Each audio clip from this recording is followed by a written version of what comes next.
Forests are astonishing. What don't we get from forests? Most people have no idea how dependent they are on forests. For clean air, for a stable climate, for clean water. And they give us shelter in so many ways. Physically, spiritually. I grew up in suburban New York and just magnificent oaks around the yard. I really sort of grew up under that canopy. But when I came to California in the mid-'80s and saw the redwoods up close and personal, it just shattered my brain. The magnificence of those forest stands was like, now here's a forest. So I met Connie. It was up in Portland, Oregon, and there was just an immediate spark. Lori and I fell into this profound conversation that went on for hours about a vision for conservation that embraces the positive role of people.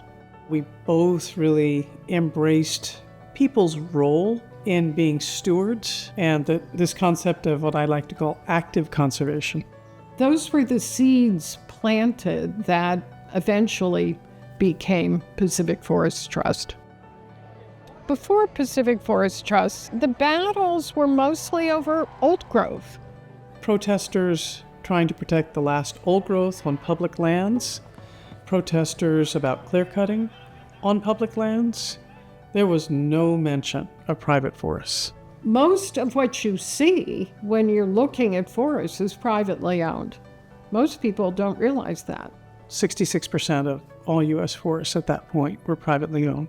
We lose twice as many forests every year as we lose farmland, and nobody's talking about that. It was breathtakingly poorly understood. The reason for writing America's Private Forests was to help people understand what a crisis this was. It was the silent crisis, losing the very fabric of our watersheds. And it was tremendous education for me to have the time to do such a deep dive. Working with all these researchers and scientists, really learned a lot from it. And again, looking at where I started, a cashed out entrepreneur from the success of the natural soda business. And one of the things about Connie that you will discover early on, she understands money. I had been an entrepreneur and I could see that the economics were driving a lot of this. And she had been reading an article in Forbes magazine about land trusts, and the light went off like, well, that's a way to bring financial incentives to landowners to do the right thing for the public benefits.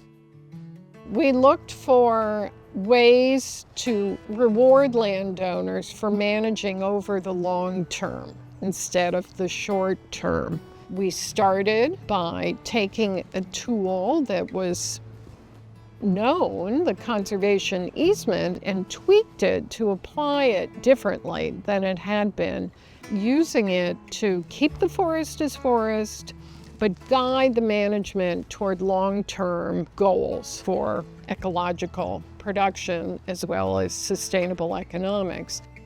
What Connie really understood was you could pay a landowner dollar for dollar for the trees they left standing, just as they were paid dollar for dollar for the trees that they cut, and being consistently managed for the water, for the wildlife, for the climate. Often they're having a conversation with me because they have a puzzle they're trying to solve. And I love being part of that. I love people and I love forests. And so when I'm around people who themselves love forests, it's very easy to connect. We share so much already. Well, I think Connie blazed a trail. She's very kind, but Connie means business, and she's one of the shrewdest negotiators I've ever sat across the table from. And if you think about the work we've done together, you don't often get to negotiate terms that have a life that will go far beyond ours into perpetuity. I think a lot of the memories that I have with Connie have been riding in the back of a van looking at some really great forest and easement projects around the state. I've seen springs come back to life. I've seen animals take root. I've seen plants take root, and it's a great thing. PFT they bring the expertise. They are the foresters on the Heart Branch team. And Connie really has a deep understanding of how important it is to secure the health of an entire landscape. It starts in the high alpine forests and meadows, like where Butte Creek is at. I have worked with Connie Best for the better part of 15 years, and we've done multiple deals together, including the Black Butte Conservation Easement on the west slope of Mount Shasta. And I think Connie and PFT does a really good job of listening to the other stakeholders, listening to the landowners, what their objectives are, finding common ground. And it was really more about finding something that works for both of us. A lot of times it kind of felt like we were sitting on the same side of the table.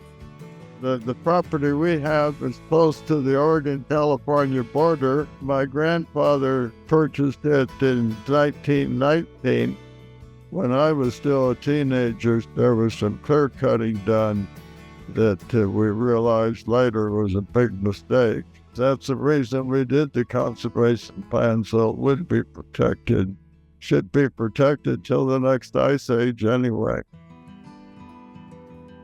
Thank you, Connie, for being willing to take the risk of founding this organization that has frankly blossomed and had a huge impact both directly. We've conserved about 360,000 acres, but more importantly, we have an organization that has helped inspire other organizations to know they can do this too.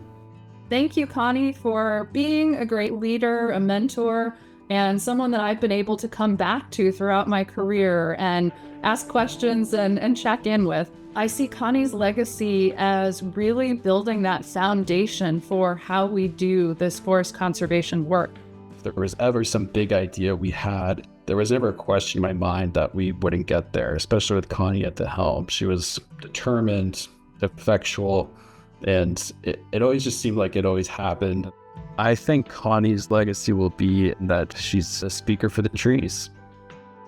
Connie, I would like to thank you for being both a friend and a dear colleague. You've left a tremendous legacy, and I'm proud to have played a small part in it. Thank you for recognizing these unique values in this part of the world. I know it's dear to you as it is to me. Thank you, Connie, for the many years of help that you've given us. Connie, thank you for your friendship over the last 30 years, probably. You're a true friend. Connie, we love you. You are a part of the Heart family, and we are so grateful every day for when you came into our lives. I love it when I hear that right after we conserved the Butte Creek Meadows, that is where the first wolf puppies were born in California, right there. Forests and people need each other. It is a relationship. We can have a disproportionate impact, but we will not solve the problem without forests.